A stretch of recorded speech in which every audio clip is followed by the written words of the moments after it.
La comète Aison a été découverte fin 2012 par 2 Russes, et d'ailleurs la comète Aison a pris le nom de l'observatoire dans lequel il a été découvert. Et c'est une comète assez intéressante parce qu'en fait, elle va passer à la distance minimale au Soleil, qu'on appelle le périhélie, le 28 novembre 2013. Et avant d'atteindre d'ailleurs cette distance, donc son périhélie, eh bien on va pouvoir l'observer avec des télescopes amateurs, plutôt vers l'aube, hein, c'est-à-dire avant que le soleil se lève.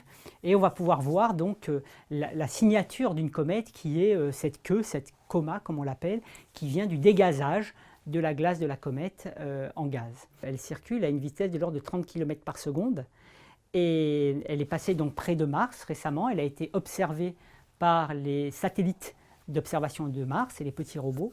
Et on a à peu près une idée de sa taille qui doit être à peu près de 5 ou 6 km. Alors cette comète, elle vient en fait du nuage de Oort, qui est un réservoir de petits corps situé à 50 000 fois la distance Terre-Soleil, dans lequel résident des tas de petits corps, des milliards de petits corps. Et de temps en temps, eh bien, l'un d'entre eux rentre dans le système solaire parce qu'il y a une étoile qui est passée à proximité, où il y a d'autres effets qu'on appelle les effets de marée de la galaxie, comme les effets de marée sur Terre, et qui peuvent secouer cette coquille et nous envoyer un corps dans le système solaire. Donc cette comète Aison, on la verra probablement que 2 fois, à son passage vers le Soleil et puis à son retour, parce qu'elle est sur une trajectoire qu'on appelle parabolique. Et elle est très intéressante parce qu'il y a un grand mystère que l'on a, c'est va-t-elle survivre au passage près du Soleil? En fait, elle va passer à une distance d'à peu près 1 100 000 km du Soleil, donc c'est très très proche par rapport au Soleil. La Terre est à 150 millions de kilomètres du Soleil, donc 150 fois plus loin.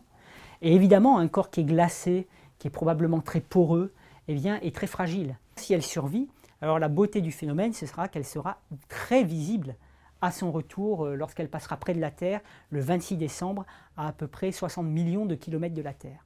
Et là, ça sera un spectacle magnifique, juste après Noël, de voir cette comète qui pourra d'ailleurs nous renseigner, puisqu'il y a des observatoires professionnels, et notamment alors maintenant un ballon qui est lancé pour aller analyser sans avoir trop d'épaisseur d'atmosphère sa composition.